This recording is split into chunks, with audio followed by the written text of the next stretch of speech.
Friends, welcome back. तो देखते हैं आज की latest defence updates. 22 new Rafale, India new UCAV, Pak Fateh 4 missile test, India project Kusha trial. तो वीडियो शुरू करते हैं। वीडियो शुरू करने से पहले अगर आप चैनल पर नए हो और आपने अभी तक सब्सक्राइब नहीं किया तो जल्दी से पहले सब्सक्राइब के बटन और बेल आइकन को क्लिक कर लो ताकि आपको हमारे सारे न्यू वीडियोस के नोटिफिकेशन मिल जाए जैसे हम अपलोड करें। अगर आपको वीडियो पसंद आता है प्लीज लाइक एंड शेयर। चलिए शुरू करते हैं। और फिल्मी रिएक्ट में धुरंधर 2 शुरू हो गई है। उसका फर्स्ट पार्ट आ गया है। सिल्वर मेंबर्स के लिए सेकंड पार्ट भी आने वाला है कुछ मिनटों में। तो जल्दी से आके मेंबरशिप ले लेना, मूवी हमारे साथ देखना। बहुत ही मज़ेदार मूवी है और मैं क्वेश्चंस पूछूंगी उन मूवी में जो मुझे पता नहीं होगा क्लैरिफाई करने के लिए। आप लोग मुझे उसके आंसर्स भी देना उस मूवी में। और मैं अब देख रही हूँ कि भैया जब हम अब देख रहे हैं तो ऐसी ऐसी चीज़ें जो आप क्योंकि मूवी देख रहे हो तो रोक नहीं सकते हैं, इतनी फास्ट स्पीड पे जा रही होती है और वहाँ पे क्वेश्चंस नहीं पूछ सकते हो क्योंकि चुप बैठना होता है थिएटर में।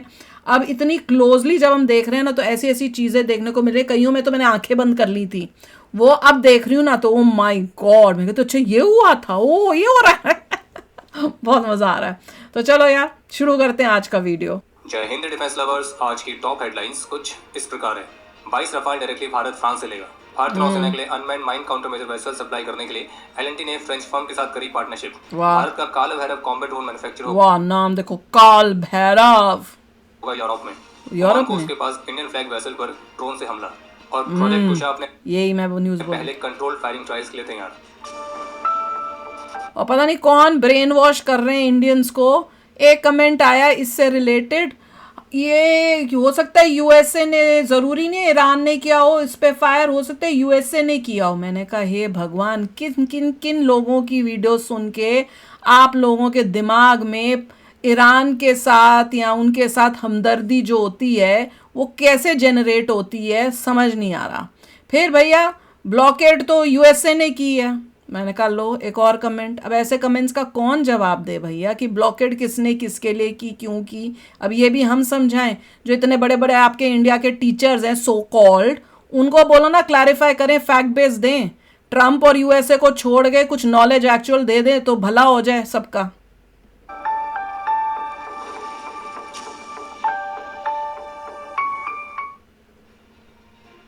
द प्रिंट की लेटेस्ट रिपोर्ट के मुताबिक भारतीय वायुसेना के लिए 114 रफाल फाइटर्स वाली डील के लिए रिक्वेस्ट फॉर प्रपोजल यानी कि आरएफपी को फाइनल कर लिया गया है। और जिसके तहत ये डिसाइड किया गया है कि 114 रफाल में से 22 रफाल्स फ्लाई अवे कंडीशंस के तहत डायरेक्टली फ्रांस से लिए जाएंगे और बाकी यहाँ बनेंगे। और बाकी के जो 92 रफाल्स हैं उन्हें फ्रेंच फर्म डसॉल्ट एविएशन अपनी किसी इंडियन प्राइवेट कंपनी के पार्टनरशिप के साथ भारत में ही मैन्युफैक्चर करेगी।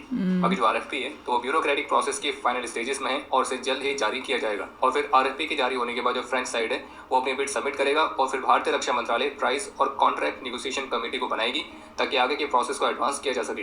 बाकी जानकारी के लिए आपको बता दें कि जो भारतीय वायुसेना प्रमुख air chief marshal AP Singh हैं तो वो अगले महीने की शुरुआत में फ्रांस के ऑफिशियल विजिट पर रहेंगे। और फिर उनके बाद अगले महीने के अंत तक भारतीय प्रधानमंत्री श्री नरेंद्र मोदी भी फ्रांस के विजिट पर जाएंगे। और भारतीय प्रधानमंत्री के फ्रांस विजिट के दौरान ही इस मेगा डील की अनाउंसमेंट की जा सकती है। बाकी जैसे कि पहले रिपोर्ट्स आई थी उनके मुताबिक जो फाइनल कॉन्ट्रैक्ट है वो इस वर्ष के अंत तक या फिर अगले वर्ष की शुरुआत तक ही साइन हो पाएगा। और अगर सब कुछ योजना के अनुसार होता है तो जो 22 रफाल डायरेक्टली फ्रांस से आने हैं तो उनकी डिलीवरी 2030 के बाद शुरू होने की उम्मीद है। 2030 इतनी दूर। और ये भी कंफर्म किया गया कि इस डील में जो भारतीय वायुसेना के मौजूदा रफाल फाइटर्स हैं जो कि फिलहाल अभी F3 स्टैंडर्ड के हैं तो उनको भी नए F4 कॉन्फ़िगरेशंस में अपग्रेड किया जाएगा। बाकी प्रिंट की रिपोर्ट में बताया गया कि डसॉल्ट एविएशन के साथ पार्टनरशिप के तहत भारत में रफाल्स की मैन्युफैक्चरिंग करने के लिए भारत के Tata advance system limited, Mahindra और अडानी ग्रुप तो ये प्राइवेट फर्म्स मुख्य रूप से कॉम्पीट कर रही हैं। और जबकि कुछ इंडियन कंपनीज ऐसी हैं जिनको फ्रांस में डसॉल्ट एविएशन द्वारा ट्रेनिंग भी दी जा रही है जो कि इस पूरे प्रोग्राम के वर्क को आउटसोर्स करने के लिए इस्तेमाल होंगे। इस रिपोर्ट में सोर्सेज के वाले से भी कहा गया कि भारत की जो कंपनीज है उनको पहले भारत सरकार के एक ऑडिट से गुजरना पड़ेगा और उसके बाद ही फाइटर एयरक्राफ्ट की मैन्युफैक्चरिंग के लिए उन कंपनीज को लाइसेंस इशू किए जाएंगे। और भारत की कम से कम 2 कंपनीज को लाइसेंस दी जाने की उम्मीद है। और फिर उसके बाद जो डसॉल्ट एविएशन है वो नेगोशिएट करेगी कि उन दोनों में से किस कंपनी को वो अपना फाइनल पार्टनर बनाएंगे। पहले 2 यहाँ से डिसाइड होंगे फिर वहां से वो दोनों में से एक चूज करेगा फ्रांस। और रफाल की मैन्युफैक्चरिंग के लिए डसॉल्ट का इंडियन कंपनी के साथ एक नया ही जॉइंट वेंचर होगा। रही बात स्वदेशी कंटेंट की तो द प्रिंट की रिपोर्ट के मुताबिक रफाल के प्रोडक्शन टाइमलाइन जो है तो उसमें फेज्ड मैनर में तो उसमें 55 से 60% तक के स्थानीकरण को अचीव किए जाने का एम बनाया गया है। लेकिन वो फेज्ड मैनर में होगा, वो एकदम से अचीव नहीं हो सकता है। वो अगर 30 में दे रहा है और उसके बाद ये करेगा तो ये तो पता नहीं 2070 के आसपास जिस तरह से करके करेगा मुझे लग रहा है। क्योंकि उससे पहले फाइटर एयरक्राफ्ट के प्रोडक्शन के लिए एक पर्याप्त सप्लाई और मैन्युफैक्चरिंग इकोसिस्टम को क्रिएट करने की जरूरत पड़ेगी। और रही बात टेक्नोलॉजी ट्रांसफर और सोर्स कोड्स की, कि भारतीय वायुसेना ने रफाल के मिशन सोर्स कोड आर्किटेक्चर के कंप्लीट एक्सेस की मांग करी ही नहीं है। करी नहीं है। इसके बजाय इस बात को सुनिश्चित करने पर ध्यान दिया गया कि इस एयरक्राफ्ट में भारत के स्वदेशी वेपन्स और सिस्टम्स को इंटीग्रेट करने के लिए एक सफिशिएंट फ्लेक्सिबिलिटी मिलनी चाहिए। ओके। हालांकि वो फ्लेक्सिबिलिटी कैसे मिलेगी तो ये फिलहाल कंफर्म नहीं किया गया। बाकी अभी तक जो भी इस डील को लेकर रिपोर्ट्स आई थी उनमें कहा गया था कि सोर्स कोड नहीं मिल रहा है, लेकिन भारत जो है वो आईसीडी यानी कि इंटरफेस कंट्रोल डॉक्यूमेंट का कंट्रोल चाहता है, ताकि वो अपने वेपन्स और सिस्टम्स को पर उसमें भी सुन रहे थे, लग रहा था कि फ्रांस उसमें भी आनाकानी कर रहा है, से इंटीग्रेट कर सके।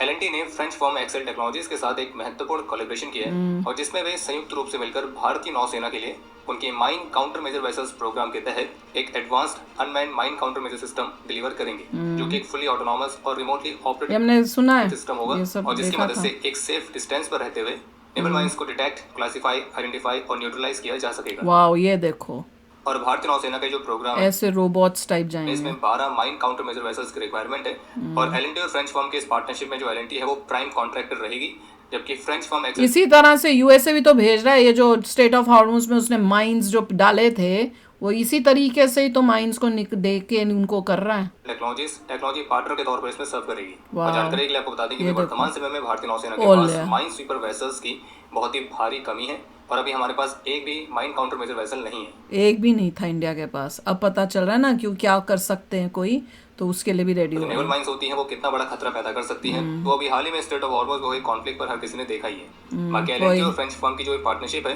तो कहा गया कि ये आत्मनिर्भर भारत और मेक इन इंडिया इनिशिएटिव को भी सपोर्ट करेगा, और इससे आगे भी भारत को और भी स्वदेशी अनमैन्ड नेवल ड्रोन्स और अंडर वाटर सिस्टम्स को भी विकसित करने में काफी मदद मिलेगी। बाकी इसमें जो French firm Exail technology partner बनी हुई है, तो ये दुनिया में अनमैन्ड माइन वॉरफेयर सिस्टम्स के मामले में लीडिंग कंपनीज में से एक है, और इनके मेन सॉल्यूशन में आता है UMIS यानी कि अनमैन्ड MCM इंटीग्रेटेड सिस्टम, और जो कि एक drone based mine countermeasure system है। और इस पूरे सिस्टम के अंदर अलग अलग चीजें आती हैं, जैसे कि अनमैन्ड सरफेस वेसल जो कि ड्रोन बोट की तरह काम करती है, ऑटोनॉमस अंडर वाटर व्हीकल्स जो कि अंडर वाटर ड्रोन्स हैं, ROVs यानी कि रिमोटली ऑपरेटेड रोबोट्स, और एडवांस्ड सोनार्स और AI सॉफ्टवेयर, और ये सारे सिस्टम्स एक साथ मिलकर सी माइंस को क्लियर करते हैं रिमोटली। इसके अलावा एक और अपडेट है कि भारत के drone firm Flying Wedge Defence and Aerospace की तरफ से अनाउंसमेंट की गई है कि वे पुर्तगाल में अपने फ्लैगशिप ऑटोनॉमस कॉम्बैट एयरक्राफ्ट जिसका नाम है काल भैरव, तो इसकी फर्स्ट इंटरनेशनल मैन्युफैक्चरिंग नोड को स्टैब्लिश करेंगे। और पुर्तगाल में इन काल भैरव ड्रोन्स की जो मैन्युफैक्चरिंग है, तो वो European technology firm sketch pixel LDA के पार्टनरशिप के माध्यम से होगी, और ये वो कंपनी है जो कि F-16 के लिए advanced fighter jet simulation systems को भी विकसित करती है। बाकी फ्लाइंग वेज डिफेंस ने इस फैसिलिटी को भारत में डिजाइन किए गए किसी ऑटोनॉमस कॉम्बैट एयरक्राफ्ट के लिए पहली ओवरसीज प्रोडक्शन नोड की तरह भी डिस्क्राइब की है। बाकी इस एग्रीमेंट के तहत जो स्केच पिक्सल है वो simulation technologies, AI integration, communication systems और इस प्लेटफॉर्म के लिए इंटरऑपरेबिलिटी कैपेबिलिटीज प्रोवाइड करेगी, जबकि फ्लाइंग वेज डिफेंस के पास उनके इस कॉम्बैट ड्रोन के कोर ऑटोनॉमस सिस्टम और एयर फ्रेम डिजाइन की जो IP राइट्स हैं वो उनके पास ही रहेंगे। और फ्लाइंग वेज डिफेंस के फाउंडर और CEO की तरफ से कहा गया कि पुर्तगाल में जो फैसिलिटी बन रही है, तो ये उनके ऑपरेशन 777 के अंडर फर्स्ट इंटरनेशनल नोड की तरह सर्व करेगी। जानकारी के लिए आपको बता दें कि फ्लाइंग वेज डिफेंस के जो ऑपरेशन 777 है, इसके तहत उनका उद्देश्य है भारतीय ओरिजिन के जो ऑटोनॉमस वॉरफेयर सिस्टम्स हैं उनको 7 कॉन्टिनेंट्स और 77 कंट्रीज में मैन्युफैक्चर, इंटीग्रेट और डिप्लॉय करना। सीधे कहा जाए तो ये ऑपरेशन 777 के माध्यम से अपने इंडियन ओरिजिन के सिस्टम्स इतना सुंदर और स्लीक सा लग रहा है, दुनिया भर में फैलाना चाहते हैं। बाकी जो काल भैरव है वो एक मीडियम ऑल्टीट्यूड लॉन्ग एंड्योरेंस वाला ऑटोनॉमस कॉम्बैट एयरक्राफ्ट है, जिसकी रेंज 3000 किलोमीटर से क्लेम की जाती है। एंड्योरेंस टाइम 30 आवर्स प्लस का है, और ये कई AI फीचर्स के साथ इक्विप्ड है। जम्मू कश्मीर के किश्तवाड़ से अनलॉफुल एक्टिविटीज के लिए एक गवर्नमेंट स्कूल टीचर को गिरफ्तार किया गया। ओले, ये टीचर है, लो देख लो टीचर, और इस पर आरोप है कि मौलाना लग रहा है, ये पाकिस्तानी आतंकी संगठन जैश के आतंकियों को पनाह दे रहा था और चतरू बेल्ट में उन्हें लॉजिस्टिक्स भी प्रोवाइड कर रहा था। कर लो बात। आरोपी की पहचान मशकूर अहमद उर्फ मशकूर मास्टर ऑफ बेगपुरा सिंहपुरा चतरू के तौर पर हुई है, जो कि गुजरारी प्राइमरी स्कूल में एक टीचर के तौर पर कार्यरत था। और इस वर्ष 4 फरवरी को जो चतरू में एक एनकाउंटर हुआ था जिसमें पाकिस्तानी आतंकी आदिल को एलिमिनेट किया गया था, तो उसी मामले की इन्वेस्टिगेशन में ये खुलासा हुआ था कि ये जो मशकूर अहमद है, तो उसने इस एरिया में जैश के आतंकी गतिविधियों को सपोर्ट करने के लिए आतंकियों को शेल्टर और फूड और लॉजिस्टिकल सपोर्ट प्रोवाइड किया था। बाय गॉड, हिम्मत देखो। इसके अलावा इन्वेस्टिगेटिंग एजेंसीज के मुताबिक जैश का जो कमांडर सैफुल्ला बलूची था, जिसको ऑलरेडी होरीफाइड किया जा चुका है, तो उसकी नोटों की माला पहने हुए एक तस्वीर भी इस आरोपी के आवास के अंदर ली गई है। आपको याद दिला दें कि इस सैफुल्ला बलूची को ऑपरेशन त्रासी 1 के तहत फरवरी 22 वाले ऑपरेशन में एलिमिनेट किया गया था और सैफुल्ला के पूरे नेटवर्क को ही हमारी फोर्सेस ऑलरेडी होरीफाइड कर चुकी हैं और पुलिस के मुताबिक इस वाले मामले की जांच के तहत ही ये पहला प्रमुख डिटेंशन है। बाकी इस एरिया में आतंकी गतिविधियों को सपोर्ट करने वाले अन्य संदिग्ध को भी आइडेंटिफाई करके ट्रेस करने के प्रयास चल रहे हैं और आगे इस मामले पर और भी गिरफ्तारियां हो सकती हैं, तो इस बात से ऑफिशियल्स ने भी इनकार नहीं किया है। बाकी इन्वेस्टिगेशन जारी है और जो भी अपडेट्स रहेंगे डिफेंस अपडेट्स आपको उसकी जानकारी मिलती रहेगी। बाय गॉड, क्या क्या न्यूज़। लास्ट वाली तो एक और बहुत ही शॉकिंग न्यूज़ थी। एक टीचर है वहाँ पे, बच्चों का भी दिमाग खराब कर रहा होगा और साथ में दूसरा ये, और टीचर का पहना हुआ है चोला और काम सारे टेररिस्ट जैसे, पर अच्छा हुआ पकड़ लिया उसको। और बाकी तो जो हमने बाकी जो डिफेंस से रिलेटेड हैं दे आर अमेजिंग, और ख़ासकर वो जो माइंस को डिटेक्ट करने वाला बहुत ही ज़रूरी है, क्योंकि भैया हमारे तो ओशन है भैया, इंडियन ओशन, हमें उसके लिए सेफ्टी के लिए हमें चाहिए ही चाहिए वो। और ख़ासकर जब हमारे आसपास हैं ही ऐसे देश, और ख़ासकर वो चाइना, उसके बाद ये पाकिस्तान, अब Bangladesh, so we need it. और अच्छी बात है कि हमने इमीडिएटली जैसे ही देखा स्ट्रेट और हॉर्मोज से हमें पता चला, ओह ये तो हमारे पास है ही नहीं, ये तो ज़रूरी है, उसी टाइम उसके लिए काम हो रहा है। तो चलो यार, आप भी शेयर करना अपने थॉट्स। चलते हैं, मिलेंगे नेक्स्ट वीडियो में बहुत ही जल्द। Till then take care and bye bye. तो अगर आप मेरे इस चैनल पे नए हो तो जल्दी से सब्सक्राइब के बटन को हिट करो और बेल आइकन को क्लिक करो, ताकि आपको मेरा जब नया वीडियो मैं लगाऊं आपको उसके बारे में जल्दी से पता चल जाए।